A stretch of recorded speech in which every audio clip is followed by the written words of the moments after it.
Grand rising, straight out to bed, y'all. Straight out to bed. Spirit got me up early, thank goodness, because I have things that I needed to do.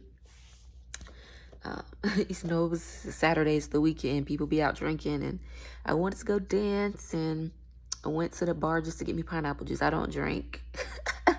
I really don't drink. I like a sangria sometimes, but I just want pineapple juice because Publix is closed, and I can't get my fresh juice. Well, it's not really fresh, actually. Freshly squeezed.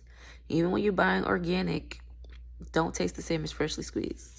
But anyways, the topic of this video is not that. The topic of this video is dissolving disillusions and just overcoming your fears, and how we're just, man, fear is just such a huge program. Like, it's its own entity, truly.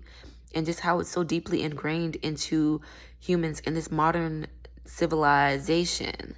And it's just like, it's just really crazy observing it. And I'm just in the pool. I was supposed to shoot this yesterday after I got out the pool, but I got sidetracked with other things, other duties. But like, it's like, and when I was in the pool, and I'm gonna go do it again today, get in the pool. I wanted to duck my head underneath the water, and I've only ever done that once before. I'm lying. I did it twice before. My friend, she did it with me. She held my hand and we did it together. So I felt confident. But the only other time other than that was when I was in 4th grade. And I went under and I inhaled it and it got in my throat and I was choking. And there's this fear just it's like it's in my cells. Like, I literally just couldn't do it, but I knew I could do it. Does that make sense? Like, there was just this huge like fear, and I'm just asking the guys, like, how do y'all dunk on the water like that? And then I finally did it, and I dunked under for a little bit, and y'all, the panic. I did it and I was panicking. I was just like, you know, that anxiety, it's just like the anxiety of almost dropping your child is what I could compare it to. Like, that's what it felt like. And I was just like, bro, and I started crying. I'm like, bro, why am I shaking? Why am I crying? I did it. I dunked my head under the water and I'm fine. Like, but after doing it, I realized my body, there was just a panic reaction. And it was just fear, and I cried. I'm like, why am I crying? I just gave myself that space. I held that space for myself to just cry. And it's just like, wow. And I'm just looking at the lady. She's like, oh, no, it's too cold. And I wanted to cold dunk. And it wasn't cold enough because there was no ice. It was just a cold water, but it was not cold, ice cold, like it needs to be for my joints. And she just dunked her foot and she's like, it's cold. And she goes to sit down. It's like, girl, just get in the pool.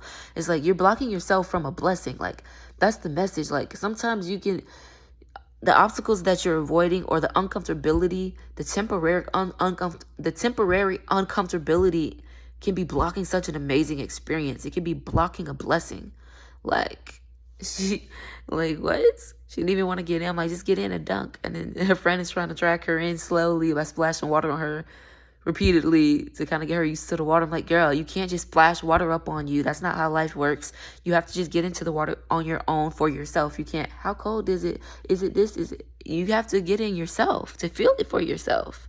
And so what are these dissolutions coming from that is ingrained in us surrounding fear and stagnancy and not wanting to expand because I don't know what's going to happen, or I don't know how it's going to be, or what if it's too cold? What if it is too cold? Like, you're not going to die, you're going to get an experience. So whether it's a bad experience, whether you view it as a bad experience or a good experience, it's still an experience, and there's going to be some sort of growth of expansion inside of it yielded for you. Because this universe, it is all you. It is for you. It is not against you. It's always going to be for you. Even if you get into toxic situations, which a lot of people do, it's literally to show you so you can go deeper into your heart space to embody more of love. An entity within itself, the opposite of fear, or love, fear, completely different, opposite vibrations. So it's like, what vibration are you choosing to embody? Are you going to embody fear and block your blessing? Or are you going to follow, just to dive into the love, just jump into it and see what experience God has for you? It's most likely going to be a beautiful experience, and your perspective does play a huge part in it. So how are we going to dissolve these disillusions? Say about it in your breath and in your bliss. Oh, Lord, my nose. Yeah, I know that, child. Sorry.